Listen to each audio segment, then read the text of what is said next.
नमस्कार. S M network प्रस्तुत Ichalkaranji news टाइममध्ये आपले सहर्ष स्वागत आहे. मी सद्दाम मुल्ला.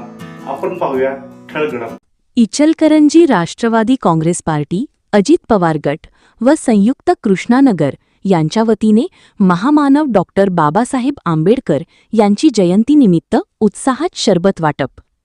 भारतरत्न डॉक्टर बाबासाहेब आंबेडकर यांची 135वी जयंती 14 एप्रिल 2026 रोजी साजरी करण्यात आली. महामानवाला अभिवादन करण्यासाठी राज्यभरात भीमजयंतीचा उत्साह दिसून येत आहे. दिवसभर विविध उपक्रम राबवून भीमसैनिक महामानवाला अभिवादन करत आहेत.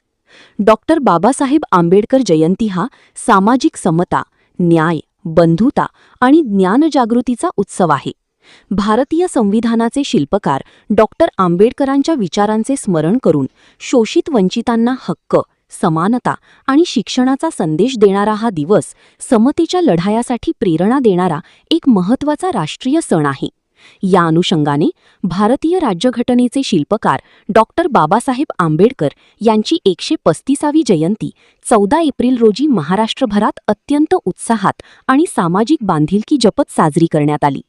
राष्ट्रवादी काँग्रेस पार्टी, अजित पवार गट, इचलकरंजी शहर जिल्हाध्यक्ष सुहास जांभळे यांच्या हस्ते महामानव डॉक्टर बाबासाहेब आंबेडकर यांच्या प्रतिमेचे पूजन करून रॅली आणि मिरवणुकीत सहभागी अनुयायांना थंडावा मिळावा यासाठी शरबत वाटपाचे भव्य उपक्रम राबवण्यात आले. जयंतीच्या उत्सवात नाचगाण्यासोबतच शिक्षित बना, संघटित रहा आणि संघर्ष करा हा संदेश देत सामाजिक सेवा करणे हा या शरबत वाटपाचा मुख्य उद्देश आहे. सदर कार्यक्रम यशस्वी करण्याकरिता कमिटी अध्यक्ष नितीन ओहळ, उपाध्यक्ष तौफिक कोठीवाले आदी सहपदाधिकारी व कार्यकर्ते यांनी विशेष परिश्रम घेतले. इचलकरंजी व परिसरामध्ये अनेक ठिकाणी तरुणांनी स्वयंप्रेरणेने असे अनेक उपक्रम राबवून डॉक्टर बाबासाहेब आंबेडकर यांची जयंती साजरी केली.